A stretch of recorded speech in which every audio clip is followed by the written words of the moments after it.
record button. Perfect. So navigating difficult conversation, a big topic in my world. I would say a lot of the executive coaching and the leadership coaching that I do centers around this topic. So I have a ton to share, a ton to say about this. If you're joining us for the first time, my name is Melissa. I'm an executive coach and a management consultant. And I work with leaders, I work with executives, and I work with managers at different levels. I help them build their influence and build up high-performing teams. I help them create self-managed employees so that they can get their time back and focus on the strategic pieces of their work rather than being stuck in the firefighting.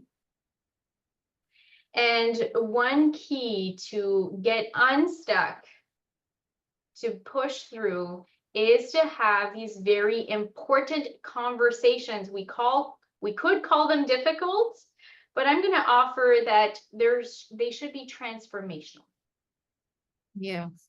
All right. So as we're talking about difficult conversation, I'm going to invite this, exploring that the difficult conversation is actually a key conversation and a transformational conversation that needs to be had so that you can get to the other side. Joining me today is Kay. Kay is part of my team. So Kay is the newest member of my team and in the process of getting onboarded. So she is learning everything. And she's also learning my leadership and how I approach conversations. So Kay, I'm going to give you the mic, so to speak here. What would you like to share about yourself in this role, and maybe a little bit about what you're noticing about how we're having conversations? Of course. Yeah, I would love to share that. So, hi everyone, I'm Kay. I'm a client solution specialist at In Charge Coaching. Now it's been 3 weeks since I've been working with Melissa and doing lives, and I'm thrilled to be here with you today again. Now, Melissa, in terms of how she approaches conversations, feels almost natural. Like I think yesterday only we were talking about how natural it feels to be working with each other. But she approaches difficult conversations very easily and very empathetically, and also by putting just thinking from my perspective, and that's what empathy is really. And she does it so well. And even with the little things, she asks me, how do you feel about it? So that's also, I feel, very, very important. And not just putting it on me while having that conversation, and just holding me or making me rise up to the challenge instead of, hand holding and doing all those sorts of things. She is really making me see the world of leadership in a whole new light. And well, I really appreciate you, Melissa. Thank you. And for all of you, and this is kind of like the strategy or the method behind the madness, Kay is currently onboarding, but she is self-managing within the onboarding process. And so in order for her to self-manage her onboarding, I need to have these really key conversations with her on the regular. Yeah.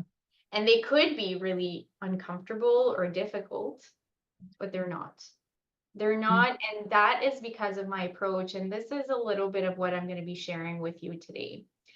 And as I was saying, this is a big part of what I do in coaching and what's on the table for my clients. And I have found it to be, having these difficult conversations, one of the number one stressors for leaders, knowing that they're important, and yet not knowing how to approach it, having an idea how to approach it, but feeling the risks of what it means, what could happen. And it's a risk. So let's talk about what makes this difficult conversation so difficult. What gets in the way? And Kay, I'll invite you to think about it. Like, even as an employee, as you know, you have to have difficult conversation. Maybe you're managing up with me or managing up with somebody else or having, to give feedback Yeah. to a colleague. Mm-hmm. What makes this conversation so difficult? Yeah, now that you mentioned that, I do remember. So before working with Melissa, I was working as a marketing lead at a startup, and there were times that I had to confront a colleague about something difficult. And I remember a time when I had to talk to a colleague who wasn't really like pulling their weight on a group project, and it was tricky because we got along really well. And Hmm. personally, like outside of profession, we got along really well personally, and I didn't want to come across as confrontational or, just mean. But Yeah, the workload imbalance was causing the friction between us, and that also impacted the rest of the team as well. And so I decided to approach it from a place of curiosity rather than like blame. Like, hey, so this has not been working out. So I was just wondering, what is it that's happening that's making it not go in the right way? So, I think that made a shift approaching it from a place of curiosity rather than like just being ready to blame them. yeah. And we're gonna But talk yeah, about curiosity for sure. So yeah, so keep that in your back pocket because we're gonna circle back to that one. So was a yeah, risk to the relationship and there was a risk to your social capital, your identity, how you're seen. yeah. And those are two huge risks. Mm-hmm. And that's also true for leaders. If you're in a position of leadership, your relationships, anyone watching today knows that their relationships are key to why they're in this position to start with. And it is key to being able to work through people. And yet, we need to guide people. That is part of the job. Having these conversations, so supporting people, yes, and guiding people also. And guiding people means we're going to have to share information that people don't want to hear necessarily, or they don't enjoy hearing. Yeah, that's the correct term. People are not comfortable hearing. Exactly. So there's a discomfort with sharing that information, and there's a Hmm. discomfort with hearing that information. So there's a discomfort on both ends of that conversation. Yeah. And so it's a really tight rope to be walking to balance the relationship and balance the giving of information. And the more direct you can be with the information, the better. And yet, if you are direct with the information and you don't have the relationship, what happens? Well, it comes across as, according to me, like really rude and just making me really anxious and, not good. So now I'm going to run through this scenario with you. Oh So no. we're going to focus on the relationship. So we have it. We're nice, but I'm not going Mhm. to tell you, and I'm not going to give you the feedback, and I'm not going to give you any direct information about your performance. But we're going to have a good relationship. What happens? No, I wouldn't prefer that because I do want to grow as Mhm. a professional human. So I would want to receive feedback, but I think the approach is what matters here more than receiving feedback. Everybody wants to grow, but I think the way most of the leaders approach it could be, you know, better in terms of being more empathetic about it. Yeah. And so if I don't give the information, that means A, you can't grow. B, you can't really succeed in the role, or at least Mm. not to the level of your fullest potential. Yeah, And absolutely. an interesting piece of information here is that when I ask my clients, that it be leaders or that it be employees, anytime I'm doing coaching and I ask someone who has been the leader that's left an impact on you and why, almost unanimously, I get the answer of it was the leader who pushed me, the leader who helped me get to the next level, and they cared about me Yeah. enough to give me the information. And I knew that when they were giving me feedback, it was for the purpose of me growing and getting better. They cared about me enough to have the hard conversations. Mm-hmm. And so, you know, as you're hearing this piece of information, and this is an assessment, an evaluation that I did for myself as I'm thinking about this discomfort around having this hard conversation, to think about, wow, if I have the guts and I have the right approach and I have these difficult conversations, I'm impacting somebody's life in such a way that I will be remembered as the person who cared about them. Yeah.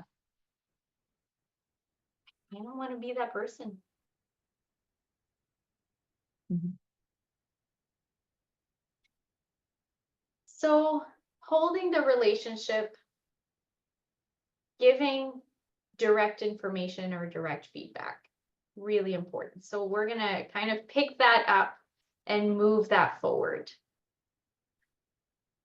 What makes it hard to stay empathetic?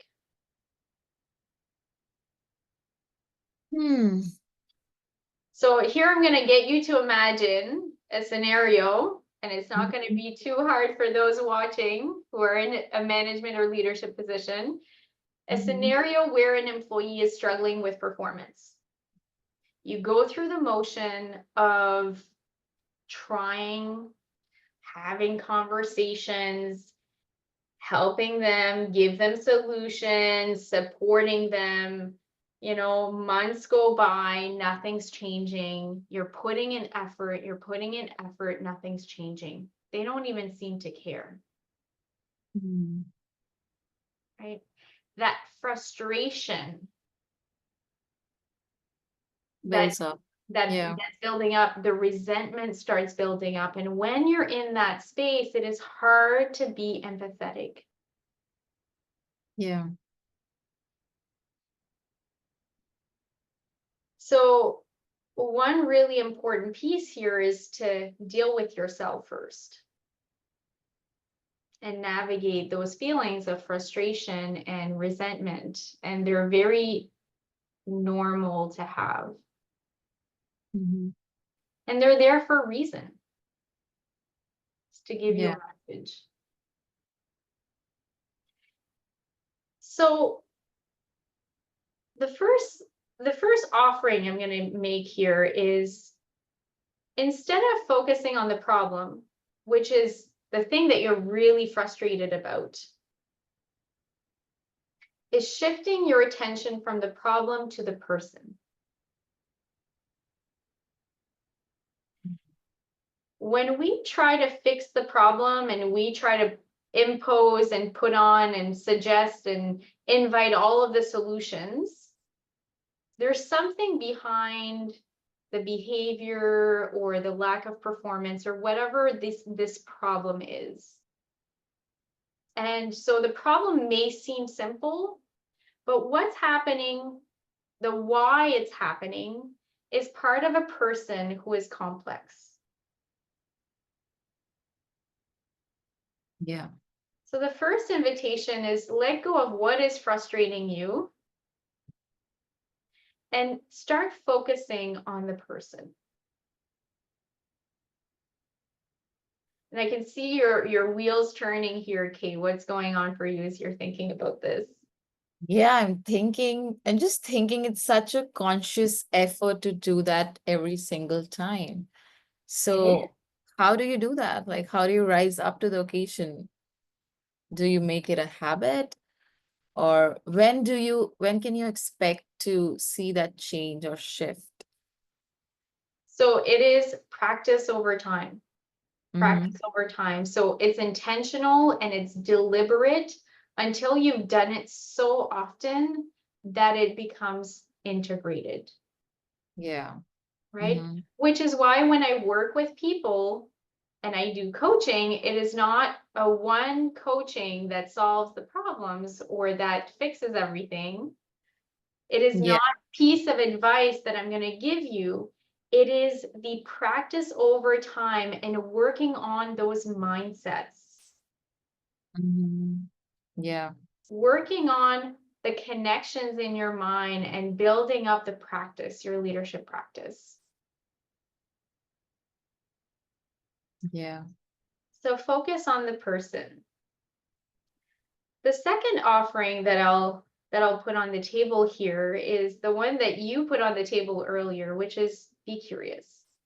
Mm-hmm. Mhm.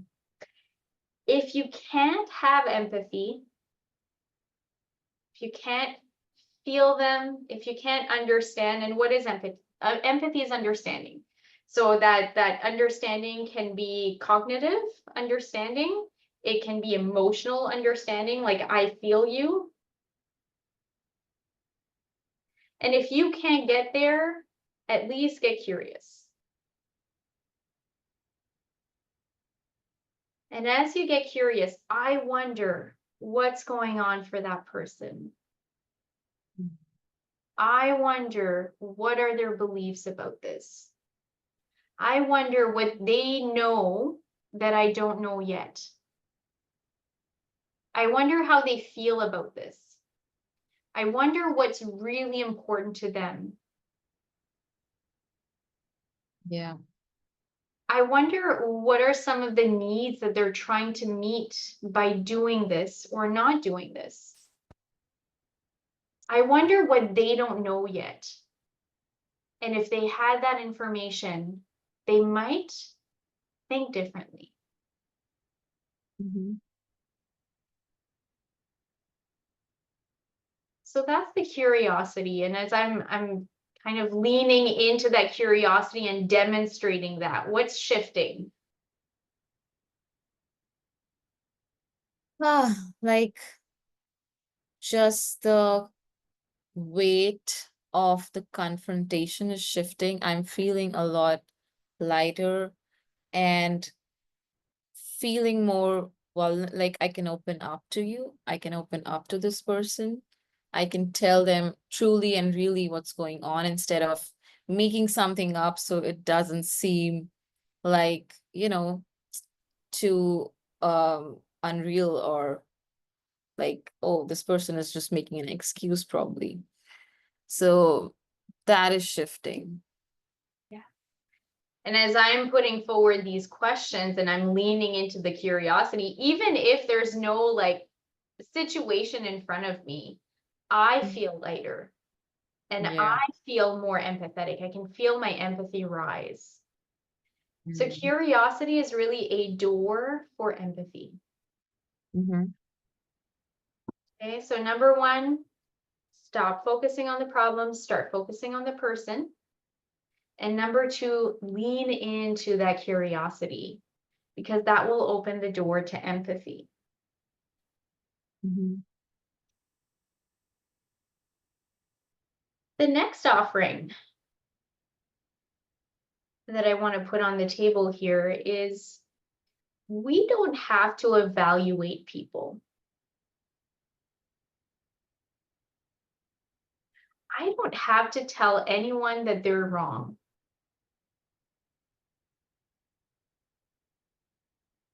Interesting. Mhm. So what do you do? Yeah. So I believe that people are smart enough, and this is what I've discovered through coaching and through doing this practice for 10 Mhm. plus years, is that people know. Hmm. And if they don't know, it's because they're missing a piece of information.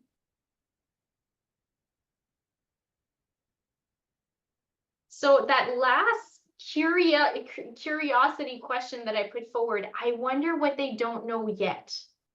That if they knew, they would think different. Mm.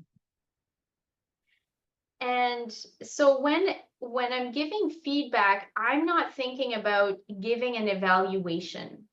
I'm thinking about a sharing of information or factual data. For example, if you're not here on time most days,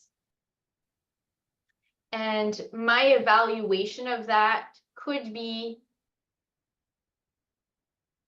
you're you are a tardy person, maybe you're lazy in the morning,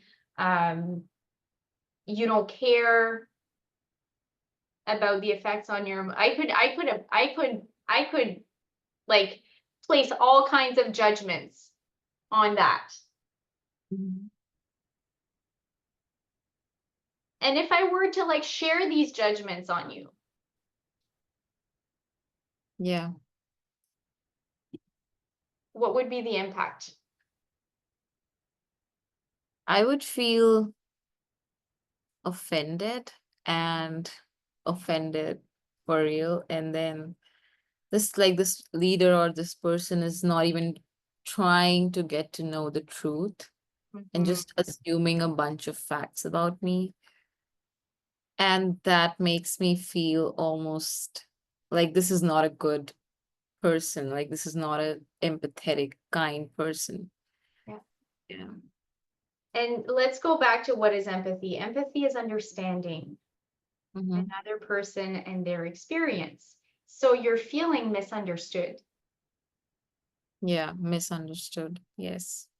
So now giving feedback today might sound like, hey, Kay, I'm noticing that in the past 2 weeks, you were late 7 of those 10 days, about 30 minutes late.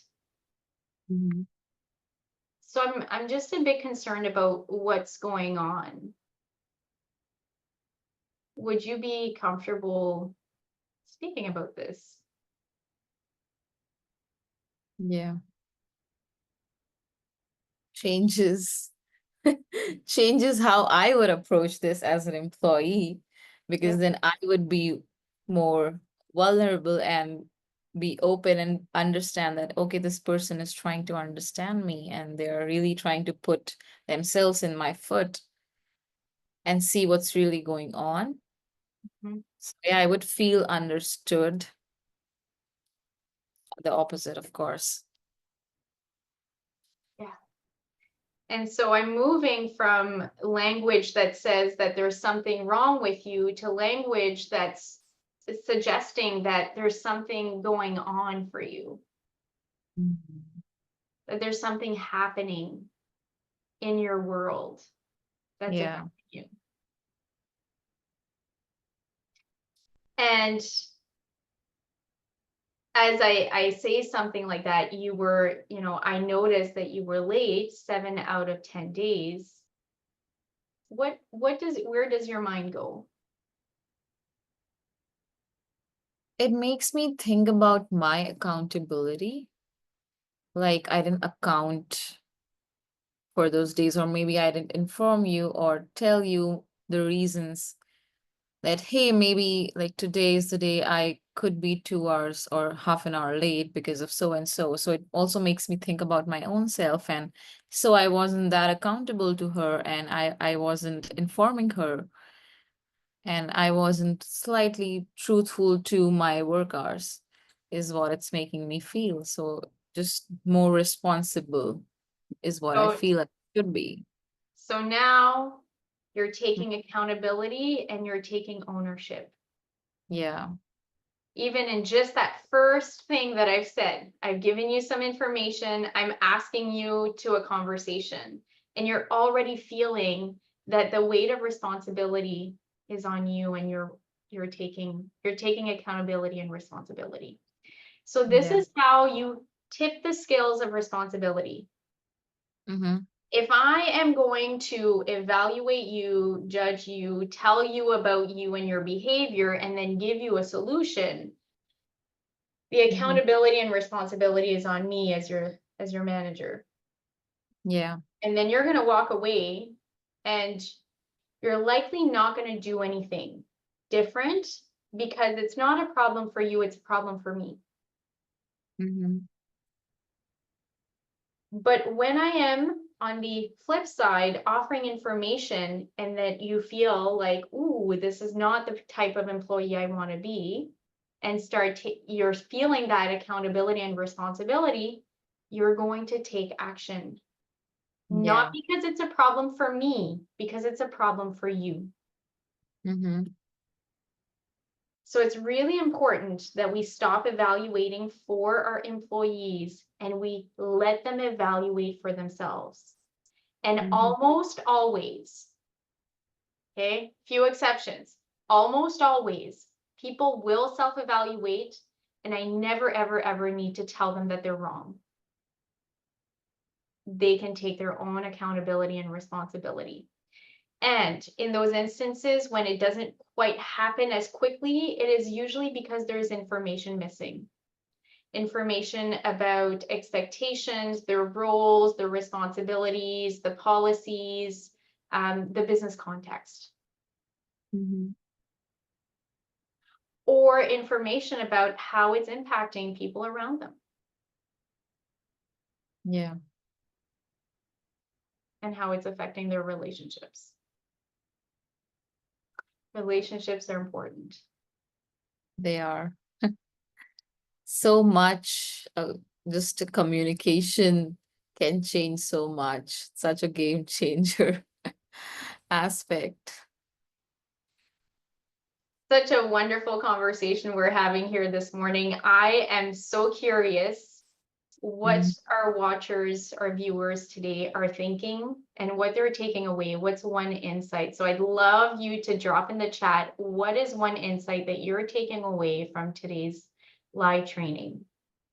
Yeah. And I have, because this is such a big topic, and I know that you're going to take away something from today, and there's so much more to discover around having these transformational conversations. I want to invite you to join me inside the Influential Leader Workshop that's happening next week. So, Kay, what do they need to know about this event? Of course. So Melissa has covered a lot today, and it was almost like a therapy session for me.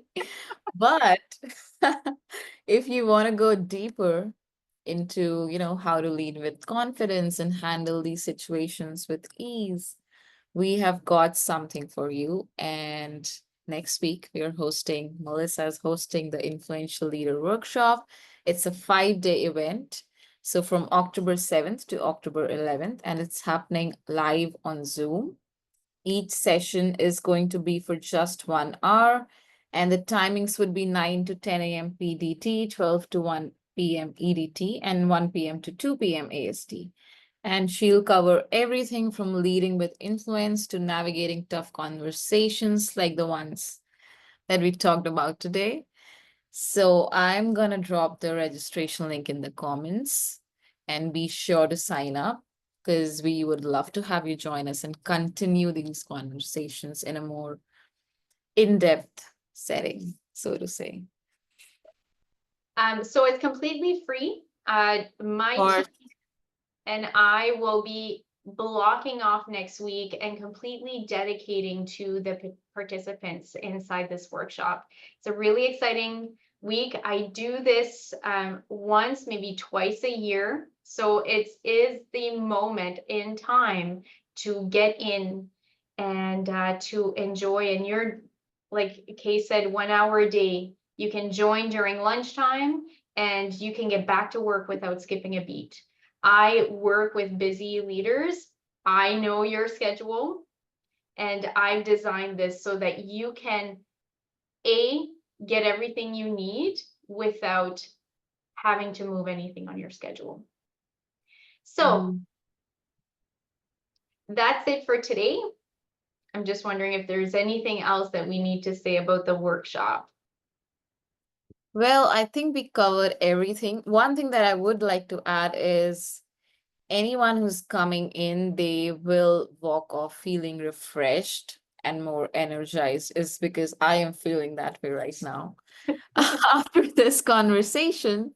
So yeah, just a testimonial there for you. All right. So thank Yeah. you, everyone. I will see you next week inside the workshop starting on Monday. And have a great rest of your week. Yeah.